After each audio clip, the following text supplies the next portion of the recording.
everyone, welcome back to Fix the Family. My name is Raylan Alama, and we are bringing you Truth Without Compromise for the Family. We are in studio with our series on family planning. In this segment, we're talking about natural family planning. Now, the Catholic Church does not allow couples to use artificial contraception for postponing a pregnancy, for not having a child, even though many couples do use that and practice it today. The use of artificial contraception is grave matter, which is part of the requirement of a mortal sin. And so if there's also sufficient understanding and full consent of the will, and I'm giving you sufficient knowledge now here, then you could be in the state of mortal sin, and one who is in mortal sin does end up in hell for all eternity. Now, I'm not here to judge anybody, and I can't. Only God could do that. But I don't want to see that happen to any of y'all. So this is why I'm doing this video and why I'm telling you. So the church does acknowledge that, but the church also acknowledges science and also acknowledges that people might have a need sometimes due to hardship to not have a child at a particular time. Even though a couple is married and they still do love each other, they may not be in a position to have another child. Now, something to be thought of at this point is, well, throughout history, up until, about 50 years ago or so, people didn't have any method. And so they had plenty of children, and sometimes there may have been some hardship, but most of the time people live through those things. And so we need to really pay attention to make sure we do have a hardship, and it's not just a selfish reason, which would be called the contraceptive mentality, if we want to use one of these methods. But science has given us some methods, and included in all of them why these are not evil as artificial contraception is that they all have a similar or common practice that is part of the method, that is abstinence. There's nothing wrong, there's no sin in anyone abstaining from sexual activity. So that is the underlying practice involved in all of these methods. But science has taught us, these doctors have learned, about 50 or so years ago, like in the 50s, 1950s, that men are always fertile. Those men who are fertile are always fertile. And they also learned that women are only fertile during part of the time. They have a normal cycle that their body goes through on about a monthly basis.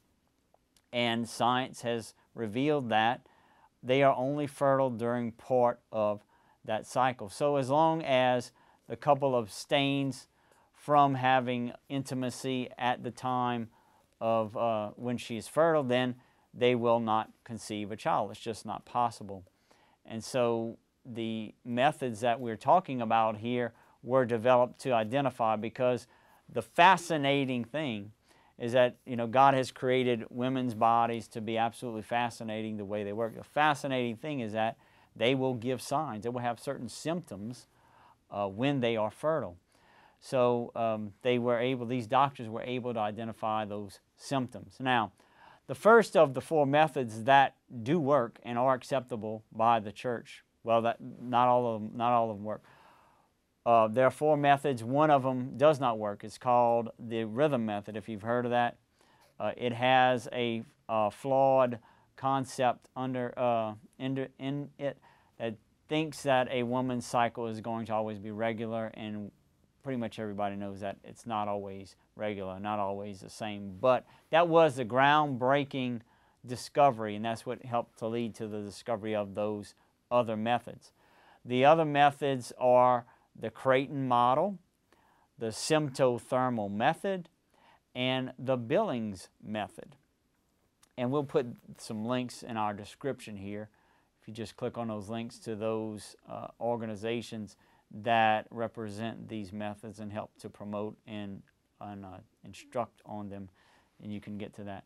But I'll list those in the order of most complex to simplest.